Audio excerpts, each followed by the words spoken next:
Hello friends. जल को बर्फ में बदलने में वक्त लगता है, सूरज को निकलने में वक्त लगता है। हम अपनी किस्मत को बदल तो नहीं सकते, मगर हौसलों से किस्मत बदलने में वक्त लगता है, मगर हौसलों से किस्मत बदलने में वक्त लगता है। कैसे हैं आप सभी लोग? नमस्कार, राम राम। जो लोग भी एमपीटेट वर्ग 2 की तैयारी कर रहे हैं उन लोगों के लिए ये सेशन बहुत ही शानदार होने वाला है। तो हम यहाँ पर मैथ्स के प्रीवियस ईयर और एक्सपेक्टेड क्वेश्चन प्रैक्टिस करेंगे। तो जो लोग भी मैथ्स वर्ग 2 की तैयारी कर रहे हैं वो इस सेशन को आखिरी तक जरूर देखें। और जो लोग के भी जान पहचान में मतलब कोई छोटे भाई बहन या कोई भी तैयारी कर रहा है एमपीटेट वर्ग 2 की, तो उन तक ये वीडियो पहुंचाने की कोशिश करें। चलिए देखते हैं पहले क्वेश्चन से। It is propose to build a single circular park equal in area to the sum of the area of two circular park of diameter 16 metre and 12 metre in locality the radius of the new park would be. तो दो व्यास दिए हुए हैं आपको। एक की diameter दी है 16, तो इसकी रेडियस हो जाएगी आपकी 8। और दूसरा डायमीटर दिया हुआ है आपको 12, तो इसकी रेडियस हो जाएगी 6। तो बोल रहा है कि इन दोनों के एरिया से एक बड़ा वृत्त बनाया जाता, तो उसका एरिया इन दोनों के एरिया के सम के बराबर है। तो एक का एरिया ले लेते हैं हम, इसका रेडियस हो जाएगी 8 का स्क्वायर और दूसरे का एरिया हो जाएगा पाई 6 का स्क्वायर। पाई से पाई कट जाएगा, यहाँ पाई ये सॉल्व करेंगे तो ये हो जाएगा 8 का 64 और 6 का 36। तो आर स्क्वायर बराबर आ गया 100। आर स्क्वायर बराबर 100 आ गया, तो आर की वैल्यू हो जाएगी आपकी 10 मीटर। नए वाला पार्क का जो एरिया आया था उसकी त्रिज्या पूछा था हमसे, तो उसकी त्रिज्या आ जाएगी 10 मीटर। चलिए नेक्स्ट क्वेश्चन देखते हैं। Question number 2। If the solid hemisphere of the same base radius are joint together along their basis then curved surface area of this new solid is. तो एक गोला अर्धगोला, एक दो अर्धगोले हैं आर त्रिज्या के, उनको अगर आपस में जोड़कर उनका वक्र पृष्ठ का क्षेत्रफल पूछ रहा है। ये गोला है, इसकी रेडियस आर है, तो इसका वक्र पृष्ठ जो कर्व सरफेस एरिया जो होता है एक का होता है 2 पाई आर स्क्वायर। दो को ज्वाइन करके बोल रहा है वो, तो दो को ज्वाइन करके निकालेंगे तो दो का हो जाएगा 2 इंटू नए वाले का जो टोटल कर्व सरफेस एरिया जो आएगा वो आ जाएगा 2 इंटू 2 पाई आर स्क्वायर। तो यह जाएगा 4 पाई आर का स्क्वायर। तो ये आपका आंसर आ जाएगा, ये ऑप्शन आपका करेक्ट आंसर हो जाएगा। दो को ज्वाइन करके same same base radius r पे बोल रहा है, तो नए वाले जो नया ठोस बनेगा उसका वक्र पृष्ठ का क्षेत्रफल पूछ रहा है। 4 पाई आर स्क्वायर आपका करेक्ट आंसर हो जाएगा। Question number 3। The radius of the top and bottom of a bucket of slant height 45 centimetre are 28 centimetre and 7 centimetre respectively the curved surface area of the bucket. एक बाल्टी दी हुई है, बाल्टी बना लेता हूं मैं यहाँ पर।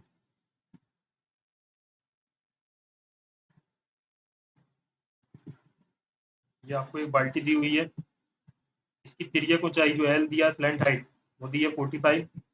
बड़ी वाली जो रेडियस दी है आर बराबर दिया है आपको 28। छोटी वाली जो रेडियस है ये दी हुई है आपको 7 सेंटीमीटर। कुछ नहीं निकालना आपको यहाँ से, इसका कर्व्ड सरफेस एरिया निकालना है। जो बाल्टी का कर्व्ड सरफेस एरिया होता है वो होता है पाई बड़ी वाली रेडियस और छोटी वाली रेडियस का योग इंटू स्लैंट हाइट। इसे सॉल्व करेंगे तो पाई हो जाएगा 22/7 और यहाँ आर प्लस आर ये 28 प्लस 7 इंटू 45। इसे सॉल्व करेंगे तो ये आ जाएगा 7 और ये 28 प्लस 7 35 हो जाएगा। 5 बार में काट देता हूँ, 2 से गुणा करूंगा तो ये हो जाएगा 9 पना 45 450 इंटू 11। इसको सॉल्व करेंगे 0 11 पचे 55 11 चौके 44 और 5 49 ये सेंटीमीटर स्क्वायर में 4950 सेंटीमीटर स्क्वायर। ये ऑप्शन आपका करेक्ट आंसर आ जाएगा। कर्व सरफेस एरिया ये फ्रस्टम टाइप बाल्टी है, बकेट का कर्व सरफेस एरिया ये याद रहना चाहिए आपको। बकेट का कर्व सरफेस एरिया होता pi r plus r into l, तो ये याद रहना चाहिए, कई बार पूछ लेता है। चलिए question number 4। If the perimeter of a circle is equal to that of square then the ratio of their areas. तो क्या बोल रहे हैं यहाँ, सर्कल का पेरीमीटर, सर्कल का पेरीमीटर क्या होता है 2 पाई आर बराबर है काय के वर्ग के परिमाप के, वर्ग का परिमाप होगा 4a। 2 से काटूंगा 2 बार में, ए बराबर यहाँ से आ जाएगा पाई आर बटे 2। सर्कल का रेशो, सर्कल का एरिया का रेशो और स्क्वायर के एरिया का रेशो पूछा है, तो सर्कल का एरिया होता है पाई आर स्क्वायर और वर्ग का जो होता है वो होता है ए स्क्वायर। तो यहाँ से हम पाई आर स्क्वायर वैसे लिख देते हैं, एक ही जगह वैल्यू रख देंगे तो पाई आर का पाई आर बटे 2 का स्क्वायर। इसे सॉल्व करोगे तो ये ऊपर आ जाएगा पाई आर स्क्वायर, नीचे आ जाएगा पाई का स्क्वायर आर का स्क्वायर बटे में 4, आर स्क्वायर से आर स्क्वायर चल गया, एक पाई से एक पाई चल जाएगा, ये 4 ऊपर चला जाएगा तो ये आ जाएगा 4 बटे पाई, जो रेशो आएगा आपका वो आ जाएगा 4 बटे पाई। डी ऑप्शन आपका करेक्ट आंसर आ जाएगा। यहाँ पे क्षेत्रफलों का अनुपात पूछा था, किसका, सर्कल का, और वृत्त और वर्ग के क्षेत्रफल का अनुपात पूछा था, तो ये आ जाएगा 4 बटे पाई। चलिए question number 5, the area of circle that can be inscribed in a equilateral triangle of side 6 centimetre. क्या दिया, 6 सेंटीमीटर भुजा वाला एक समबाहु त्रिभुज है। ये मैं एक समबाहु त्रिभुज ले लेता हूँ, इसकी भुजा 6 सेंटीमीटर है, इसके अंदर हम एक वृत्त बना देते हैं, इसकी रेडियस हो गई आर। तो ये समबाहु त्रिभुज के अंदर अगर अंतःवृत्त बनता है, क्या अंतःवृत्त अगर बनेगा, समबाहु त्रिभुज के अंदर अंतःवृत्त बनेगा, तो इसकी जो रेडियस होगी, अंतःवृत्त की जो त्रिज्या होगी वो क्या हो जाएगी, यहाँ से देख लेते हैं, आर बराबर होता है ए, मतलब जो समबाहु त्रिभुज की जो भुजा है अपॉन 2√3, ए अपॉन 2√3, तो यहाँ से हम रेडियस निकाल सकते, तो रेडियस आ जाएगा ए मतलब 6 है, यहाँ 2√3 से काटेंगे तो 2 से 3 बार में √3 से रूट गया, तो ये √3 आ जाएगा, तो आर बराबर आ गया √3। अब आपको इस वृत्त का एरिया निकालना, क्या बोल रहा है वो, the area of circle that can be inscribed, जो अंदर है इसके, तो इसका एरिया निकालेंगे तो पाई आर स्क्वायर, पाई की वैल्यू पाई और आर की वैल्यू √3 का स्क्वायर, दिया जाएगा 3 पाई सेंटीमीटर स्क्वायर में आपका आंसर आ जाएगा। तो ये आपका एरिया हो गया, ऑप्शन ए करेक्ट आंसर। अब इसी प्रकार अगर मैं आपको यहाँ पे परिव्रत बोल दूं, परिव्रत की त्रिज्या अगर आपसे पूछ ले, परिव्रत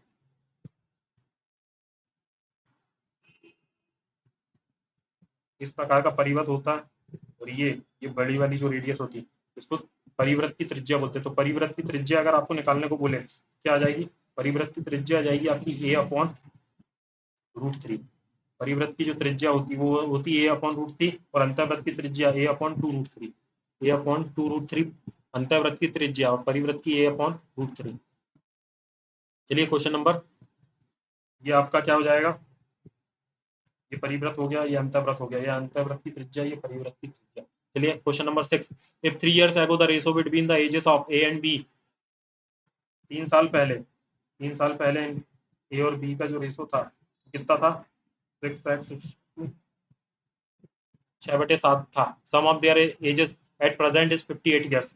तो यहाँ से इन दोनों को जोड़ लूँ मैं अभी प्रेजेंट में, तो 3 साल पहले था, दोनों में 3 3 बढ़ेगा, तो 3 इसकी और 3 इसकी, 6 साल बढ़ाने के बाद इनका सम अभी दिया हुआ है 58, ये 6 उधर जाके माइनस हो जाएगा, तो ये आ जाएगा 52, ये आ जाएगा 13x बराबर 52, तो x की वैल्यू आ गई 4।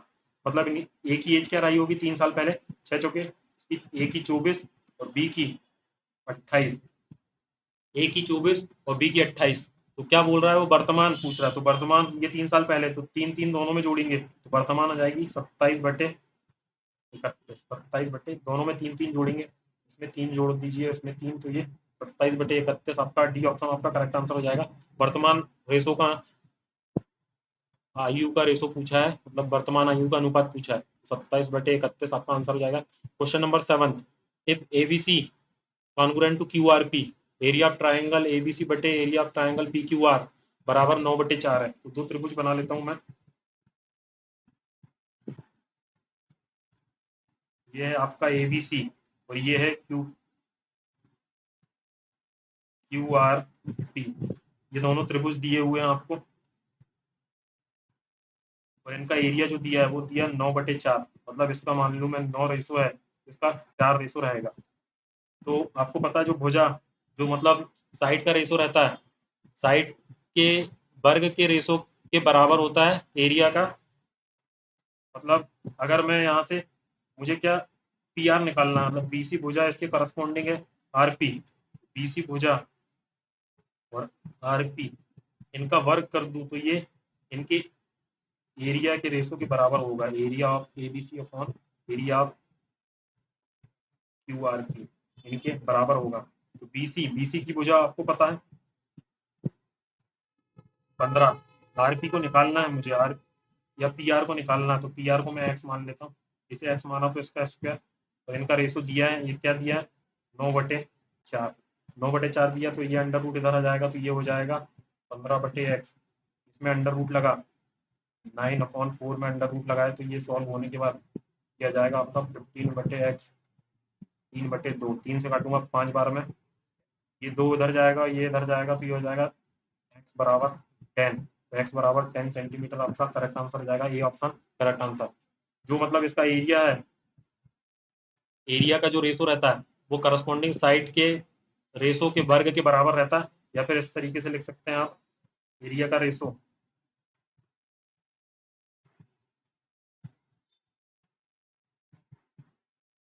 एरिया का रेशो करस्पॉन्डिंग साइड, कोई भी करस्पॉन्डिंग साइड, ए बी ले लो आप और क्यू आर ले लो, करस्पॉन्डिंग साइड के रेशो के वर्ग के बराबर रहता है एरिया का रेशो। चलिए नेक्स्ट क्वेश्चन देख लेते हैं उसी में। The length of the diagonal of rhombus are 8 centimetre and 6 centimetre, then the length of the side of the rhombus, rhombus की साइड पूछी आपको, तो मैं यहाँ रोम्बस बना लेता हूँ पहले।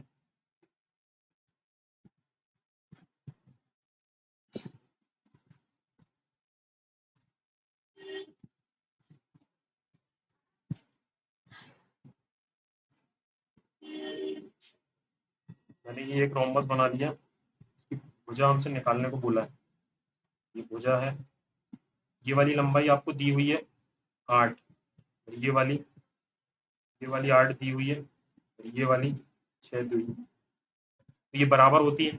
मैं इसमें से एक त्रिभुज अगर छोटा वाला निकाल लेता हूँ, तो ये बराबर बराबर होगी, ये 3 हो जाएगी, ये 3 हो जाएगी, ये 4 हो जाएगी, ये 4 हो जाएगी, तो ये क्या हो गया, ये 3 हो गया, ये 4 हो गया, यहाँ से आपका ये निकल जाएगा, तो ये पाइथागोरस प्रमेय से अगर आप निकालोगे तो ए स्क्वायर बराबर आ जाएगा 3 का स्क्वायर प्लस 4 का स्क्वायर, तो यहाँ से ए की वैल्यू 5 आ जाएगी। तो आपसे क्या, समचतुर्भुज जो रोम्बस बना था इसकी लंबाई पूछा था, सिर्फ लंबाई पूछा, length of side of rhombus, तो ये 5 सेंटीमीटर आपका करेक्ट आंसर। इसमें पाइथागोरस प्रमेय लग जाएगा, ये वाले 3 4 5 का ट्रिपलेट होता है, 3 4 5, 5 आपकी साइड आ जाएगी, रोम्बस की साइड। कभी कभी पूछ लेता है इस तरीके के क्वेश्चन। और रोम्बस का एरिया निकालना है तो हाफ डायगोनल, दोनों डायगोनल का गुणनफल d1 इंटू d2, ये इसका एरिया होता है। रोम्बस का एरिया अगर आपको निकालना है 1/2 d1 into d2। Question number 9, the value of sine 30 degree plus cos 30 minus sine 60 plus cos 60। अब आपको पता है साइन 30 की वैल्यू होती है 1/2, और साइन 60 की वैल्यू होती है √3/2। उसी प्रकार कॉस 60 की वैल्यू, कॉस 60 की हो जाएगी, ये हो जाएगी 1/2, कॉस 30 की वैल्यू हो जाती है √3/2। ये देख लीजिए, ये दोनों प्लस में है इधर, और ये दोनों माइनस में है, तो ये 1/2 से ये -1/2 प्लस 1/2 प्लस √3/2 से -√3, ये माइनस अंदर चला जाएगा, सॉल्व करने के बाद आपका 0। साइन, जो साइन 30 की वैल्यू रहती है ये किसके बराबर रहती है, कॉस 60, कॉस 60 की जो वैल्यू रहती है वो रहती है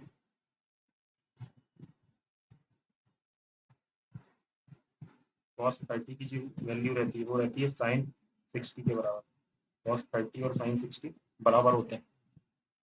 चलिए नेक्स्ट क्वेश्चन देखते हैं, क्वेश्चन नंबर 10।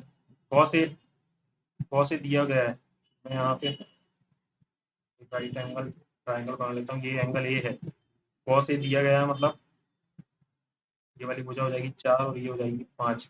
आपको क्या निकालना, tan ए निकालना।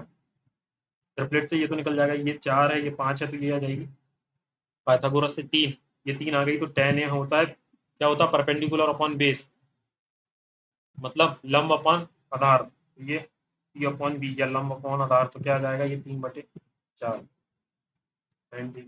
10 ए आ जाएगा आपका 3/4। Question number 11, x² - 1 is divisible by x if x is x² - 1, 8 से विभाज्य है यदि x है, तो मैं एक एक नंबर ले लेता हूँ। अगर मैं x को मान लूँ 1, x बराबर 1, तो क्या ये विभाज्य होगा, 1 का स्क्वायर 1 - 1, 0 8 से विभाज्य है, वहाँ ये हो जाएगा।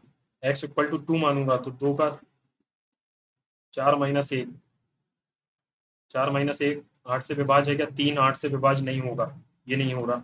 अब 3 का स्क्वायर मतलब ये मैंने इवन नंबर्स मान रहा हूँ क्या, इवन, और यहाँ पे ऑड, अगर 3 रखूंगा तो 3 का स्क्वायर -1, यह जाएगा 8, 8 से विभाज्य है, ठीक है। 3, अब 5 रख के देखता हूँ तो 5 का स्क्वायर -1, बटे 8, ये क्या हो रहा है 5 का स्क्वायर माइनस 1, 25 माइनस 1, 24/8, ये भी 8 से विभाज्य है। इसी प्रकार 7, 49 माइनस 1, 48, ये भी 8 से। तो जो भी ऑड नंबर्स आएंगे वो 8 से विभाज्य हो रहे हैं। कौन से? Odd numbers. और इवन नंबर को चेक करोगे आप, इवन नंबर में 2 नहीं हो रहा था, 4 को रखो, 4 का स्क्वायर माइनस 1 कितना आएगा 15/8, ये विभाज्य नहीं होगा। 6 को रख लो, 6 का स्क्वायर माइनस 1, क्या कितना आएगा ये 35/8, ये विभाज्य नहीं होगा। तो ऑड नंबर अगर एक्स क्या होगा, एक्स अगर ऑड नंबर है, एक्स अगर ऑड इंटीजर है तो ये विभाज्य या डिविजिबल हो जाएगा। तो यहाँ पे एक्स पूछ रहा था, एक्स क्या हो सकता है, तो ये एक ऑड नंबर होगा। इस प्रकार से निकाल सकते हैं इसे। Question number 12, the product of non zero rational number and irrational number, एक गैर शून्य परिमेय संख्या और अपरिमेय संख्या का गुणनफल कैसा होगा। तो मैं मान लेता हूँ, गुणा करके ही देख लेता हूँ। यहाँ मैं परिमेय ले लेता हूँ, एक परिमेय संख्या, रेशनल नंबर कितना 2 हो गया, और इरेशनल इरेशनल ले लिया मैंने √3। ये क्या अपरिमेय संख्या ले लिया और ये परिमेय, मतलब ये रेशनल हो गया, ये इरेशनल हो गया, इनका गुणनफल 2√3। क्या आया ये आया एक इरेशनल नंबर। कैसा? इरेशनल या अपरिमेय। कैसा? अपरिमेय। तो ये क्या, एक हमेशा एक अपरिमेय संख्या होगी, ऑलवेज इरेशनल होगा। कोई भी ले लो आप, यहाँ पे 2 लिए आपने, 4 × √7, ये रेशनल है, ये इरेशनल है, एक परिमेय एक अपरिमेय। तो यहाँ क्या आ रहा है आपका 4√7, तो ये क्या अपरिमेय आएगा। कोई भी नंबर लेंगे इस प्रकार तो अपरिमेय ही आएगा। एक परिमेय और एक अपरिमेय का गुणनफल हमेशा एक अपरिमेय ही आता है। रेशनल और इरेशनल का प्रोडक्ट हमेशा इरेशनल आएगा। The decimal expansion of the rational number 14,587/1250 will be terminate after. तो ये टर्मिनेट निकालना, तो आपको नंबर क्या दिया है 14,587/1250। तो आप नीचे वाला सॉल्व करो। 1250 को मैं कैसे इसके गुणनफल किस प्रकार से तोड़ सकता हूँ, तो 2 से काटूंगा 625। अब ये काटेंगे तो 5 से जाएगा, 125 बार में, फिर 5 से जाएगा, 25 बार में, फिर 5 से जाएगा, 5 बार में, फिर 5 से जाएगा, एक बार में।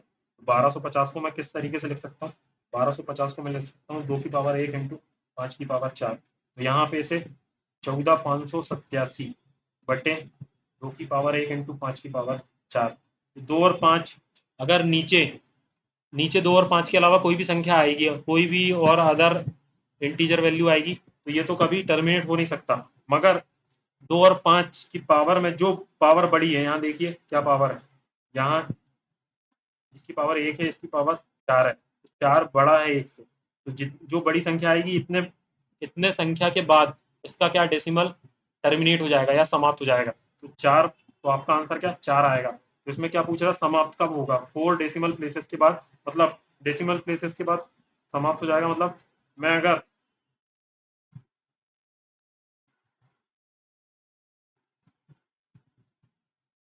4 को 5 से भाग दूं, तो यहाँ क्या आ रहा है, 4 को 5 से भाग दूंगा तो क्या आएगा, इसका आंसर आएगा 0.8। कितना आ रहा 0.8। अब मैं इसको इस तरीके से लिख सकता हूँ, 4 5 की पावर 1, तो कितनी संख्या आ रही 1, 2 तो यहाँ है नहीं, 5 की पावर 1 ज्यादा से ज्यादा एक पावर है, तो इसका जो दशमलव प्रसार है वो एक संख्या के बाद टर्मिनेट हो जाएगा, समाप्त हो जाएगा। ये हो गया 0.8 एक संख्या के बाद। उसी प्रकार यहाँ कितने, कोई भी संख्या होगी, दशमलव 1 2 3 4, 4 संख्या के बाद इसका जो भी है, यहाँ जो भी मतलब x मान लो, 4 के बाद क्या समाप्त हो जाएगा, तो यहाँ 4 डेसिमल प्लेसेस के बाद समाप्त हो जाएगा। इस तरीके के 2 की पावर और 5 की पावर में जो पावर बड़ा आएगी, तो उतनी संख्या के बाद उसका डेसिमल समाप्त हो जाएगा या टर्मिनेट हो जाएगा।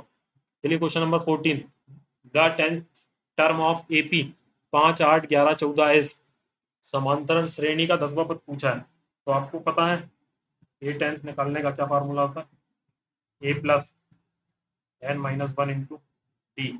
यहाँ से n क्या 10 माइनस 1, इसे सॉल्व करोगे तो क्या आ जाएगा A प्लस 9D। आ गया आपका A प्लस 9D।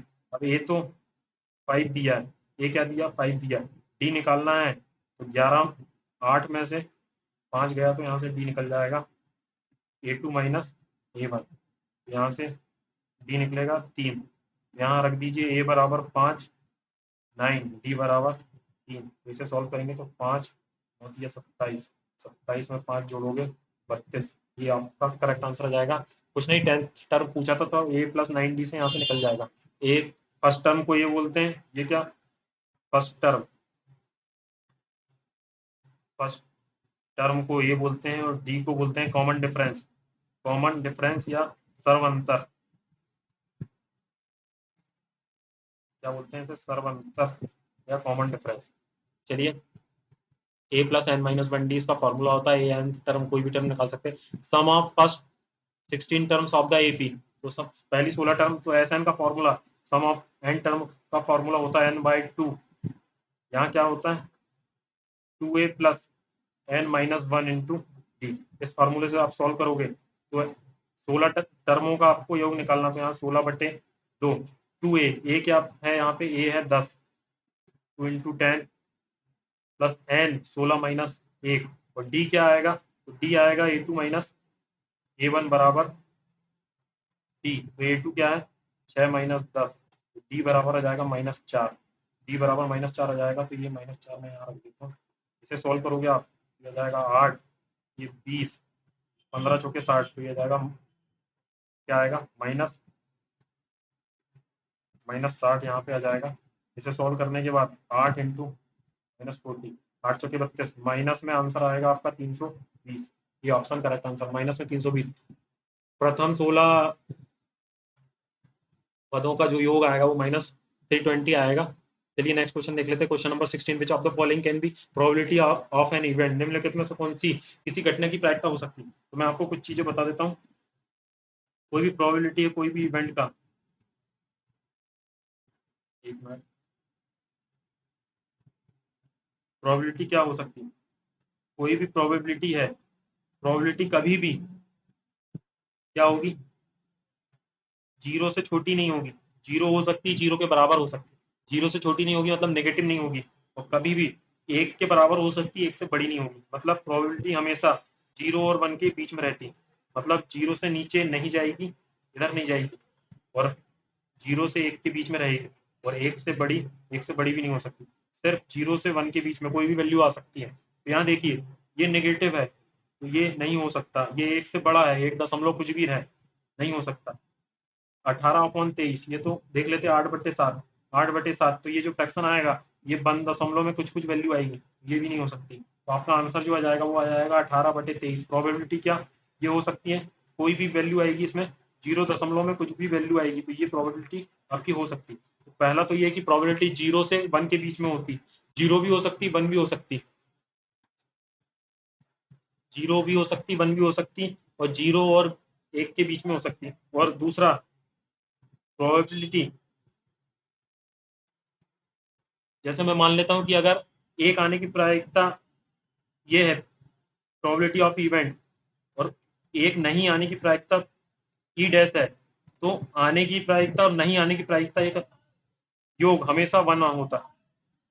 क्या प्रायिकता, एक आने की प्रोबेबिलिटी ये है, एक आने की प्रोबेबिलिटी ये है और एक नहीं आने की प्रोबेबिलिटी ये है, तो प्रोबेबिलिटी किसी चीज होने की संभावना और नहीं होने की संभावना का योग हमेशा एक आता है। मतलब आप इस तरीके से भी निकाल सकते हैं, प्रोबेबिलिटी अगर इसकी प्रायिकता पी है और आपको नहीं आने की निकालना, तो नहीं आने की प्रायिकता क्या हो जाएगी, वन माइनस ये उधर चल जाएगा तो पी हो जाएगा। तो इस तरीके से आप निकाल सकते हैं प्रोबेबिलिटी हमेशा जीरो के बराबर हो सकती है, जीरो से बड़ी हो सकती है, वन के बराबर हो सकती है, वन से छोटी, मतलब हमेशा जीरो और वन के बीच में ही होगी, और जीरो और वन के बराबर भी हो सकती है, जीरो से छोटी नहीं और वन से बड़ी नहीं, नेगेटिव में कभी नहीं हो सकती। चलिए next question, if the probability of an event is P, the probability of its complementary event. मैंने आपको अभी बताया था प्रोबेबिलिटी ऑफ इवेंट और इसका कॉम्प्लीमेंट्री का इवेंट, अब किसी घटना की प्रायिकता और उसकी पूरक घटना की प्रायिकता का योग हमेशा वन होता है, ये मैंने आपको पीछे बताया था। अब हमें यहाँ पर क्या प्रोबेबिलिटी ऑफ एन इवेंट ये पी दिया है और हमसे ये पूछा है, तो ये क्या हो जाएगा, पूरक घटना की प्रायिकता हो जाएगी, ये इधर जाएगा तो माइनस हो जाएगा 1 माइनस पी, तो हमारा answer 1 minus P, C option आपका करेक्ट आंसर हो जाएगा। और प्रोबेबिलिटी जीरो और वन के बीच में होती है और जीरो और वन के बराबर हो सकती है। किसी घटना की होने की संभावना और उसकी उसी घटना की नहीं होने की संभावना दोनों का योग अगर प्रोबेबिलिटी में निकालेंगे ये, प्रोबेबिलिटी ऑफ एन इवेंट और इट्स कॉम्प्लीमेंट्री इवेंट, इसको कॉम्प्लीमेंट्री बोलते हैं, इसका योग हमेशा 1 होगा। तो प्रोबेबिलिटी कभी भी जो है नेगेटिव नहीं हो सकती, क्या नेगेटिव नहीं होगी। चलिए question number 18, if an angle between two radii of a circle is 130 degree, the angle between the tangents at the ends of the radii is, तो आपको यहाँ पे एक वृत्त दिया गया है, मैं वृत्त बना लेता हूँ।